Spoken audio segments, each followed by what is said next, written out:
Bismillahirrahmanirrahim. Assalamualaikum warahmatullahi wabarakatuh. Alhamdulillah wassalatu wassalamu ala Rasulillah wa ala alihi wa ashabihi wa mawala amma ba'd. Insyaallah kita akan belajar bersama bahasa Arab, dan kitab yang akan kita pelajari adalah kitab Durusul Lughah Al-Arabiyyah, pelajaran bahasa Arab li ghairin natiqina biha, untuk selain orang Arab atau untuk selain penutur bahasa Arab, ini orang ajam selain Arab seperti kita misalnya.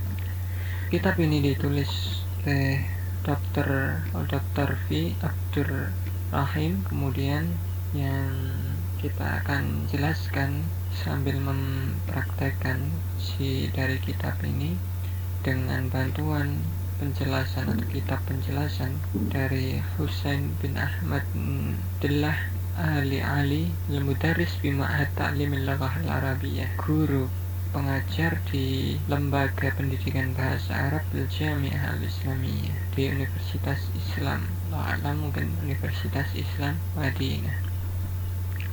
Insyaallah ini adalah pelajaran kita yang pertama, dan langsung saja semoga Allah memudahkan pelajaran kita ini hingga selesai kitab.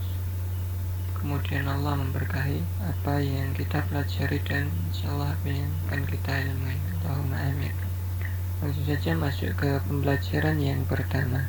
Ad-darsul awwalu, pelajaran yang pertama. Hadza, judul pelajaran ini adalah hadza. Dalam bahasa Indonesia diartikan dengan ini. Hadza ismu isyaratin lil mufrad al-mudzakkar al-qarib al-aqil wa ghairil aqil. Hadza adalah isim isyarah, kata tunjuk, lil mufrad untuk benda yang tunggal, al-mudzakkar benda itu laki-laki, al-qarib yang dekat, al-aqil dan benda itu berakal, wa ghairil aqil maupun tidak berakal. Sehingga dalam bahasa Indonesia diterjemahkan dengan ini, kata tunjuk untuk satu mudzakkar atau laki-laki dekat, baik itu berakal maupun tidak berakal. Contohnya, untuk yang berakal, al-aqilu, hadza rajulun, ini seorang laki-laki. Laki-laki itu berakal. Hadza rajulun, hadza ini menunjuk apa? Rajulun, mufrad satu orang laki-laki, mudzakkar, rajulun artinya seorang laki-laki, qarib ini berarti laki-laki ini dekat, al-aqil dan dia berakal. Kemudian contoh yang lain untuk yang berakal, hadza waladun, ini seorang anak. Kemudian hadza syaikhun, ini seorang kakek atau orang yang tua. Kemudian ini untuk yang ghairul aqil, tidak berakal. Contohnya, hadza kitabun, ini sebuah buku. Bukunya ini satu mufrad mudzakkar, kemudian dia dekat, bendanya dekat, ghairi al-aqil, tidak berakal karena buku tidak punya akal. Kemudian contoh yang lain, hadza babun, ini sebuah pintu, hadza qalamun, ini sebuah pulpen. Kemudian kita masuk pembahasan berikutnya, judulnya ma hadza, apa ini? Ma ismu istifhamin li ghairil aqil, ma itu kata tanya untuk yang tidak berakal, makanya kita terjemahkan apa. Contohnya, ma hadza, apa ini, sambil menunjuk buku. Kemudian dijawab, hadza kitabun, ini sebuah buku. Contoh yang lainnya, ada pintu, ma hadza, hadza babun, apa ini pintu. Ma hadza, hadza qalamun, apa ini pulpen. Itu contoh untuk ma. Kita katakan sebelumnya bahwasanya ini untuk tidak berakal, sehingga tidak bisa digunakan untuk menanyakan sesuatu yang berakal. Contohnya, seorang laki-laki, kita tanya ma hadza, ada laki-laki di dekat kita, kita tanya ma hadza, kemudian dijawab hadza rajulun, apa ini adalah seorang laki-laki. Salah, karena apa? Ma ini untuk menanyakan yang tidak berakal, sedangkan rajulun itu berakal. Jadi penggunaan seperti ini salah. Contoh penggunaan salah lainnya adalah kita bertanya tentang seorang anak menggunakan ma. Ma hadza waladun. Apa ini? Ini seorang anak laki-laki. Ini juga salah. Semoga dipahami bahwa ma ini untuk bertanya pada sesuatu atau menanyakan sesuatu yang tidak berakal, benda yang tidak berakal. Kemudian kita masuk pembahasan berikutnya, judulnya ahadza sarirun. Ahadza sarirun. A adalah hamzah istifham, hamzatul istifham, hamzah untuk menanyakan atau untuk bertanya. Harfun, dia itu huruf. Jawabuhu na'am aula. Jawabnya, jika ada pertanyaan dengan a, kita jawab na'am atau la, iya atau tidak atau bukan. Contohnya untuk lebih mempermudah, ahadza sarirun. Ahadza sarirun. Apakah ini sarirun, ranjang atau tempat tidur? Kalau iya, jawab na'am. Hadza sarirun. Iya, ini tempat tidur. Kemudian jika jawabannya bukan, contohnya ahadza kursiyun. Apakah ini kursi? Adalah apa? Tempat tidur. Maka dijawab la. Hadza sarirun. La, bukan atau tidak. Bahasa Indonesia mungkin lebih cocok bukannya. Hadza sarirun, ini ranjang atau tempat tidur. Kemudian contoh yang lain. Tadi untuk yang tidak berakal. Sekarang contohnya untuk yang berakal. Ahadza rajulun. Apakah ini seorang laki-laki? Jika iya jawabannya na'am hadza rajulun. Iya, benar atau iya, benar. Ini seorang laki-laki. Contoh yang lain, jika jawabannya bukan, salah. Ahadza waladun. Apakah ini seorang anak laki-laki? Jawabannya la hadza rajulun. Bukan, ini seorang laki-laki.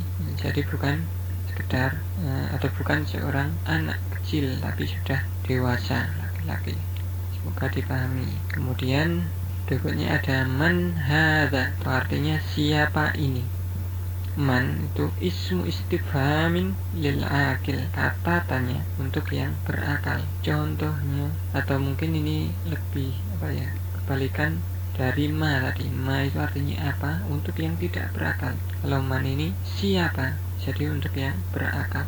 Contohnya man hadza. Man hadza, siapa ini? Hadza tabibun. Ini seorang dokter. Hadza tabibun. Ini seorang dokter. Dokter itu orang atau manusia yang berakal. Makanya pakai man atau siapa. Kemudian contoh yang lain, man hadza, siapa ini? Hadza waladun. Ini seorang anak laki-laki.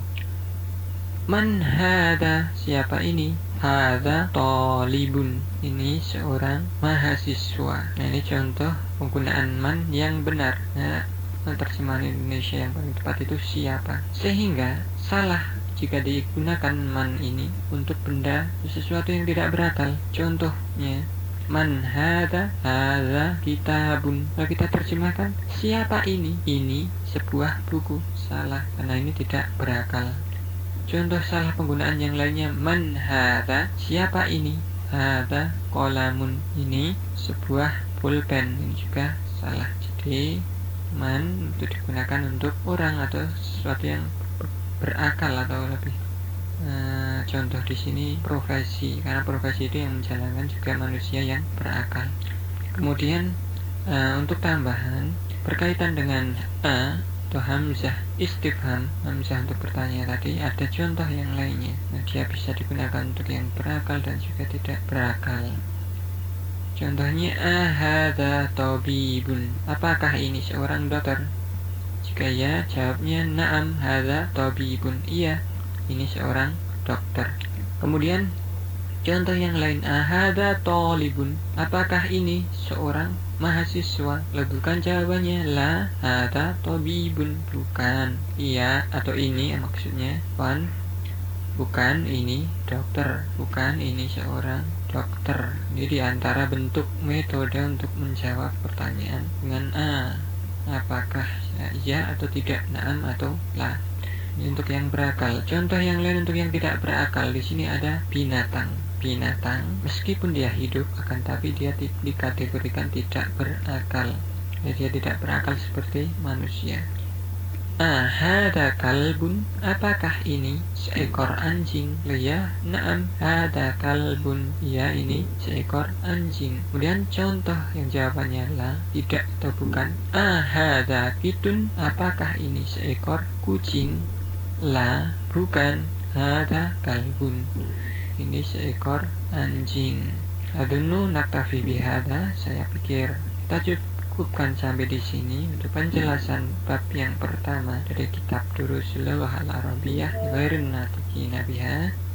Semoga bisa dipahami penjelasan ringkas ini, dan kita mohon kepada Allah semoga memudahkan pembelajaran ini sehingga dapat jalan dengan baik dan istiqomah. Menarjullaha an yu'tiyana al-amal al-khalis ibtigha'a mardawatih. Kita mohon kepada Allah semoga menjadikan perbuatan ini amal yang ikhlas untuk mengharap ridhanya Allah.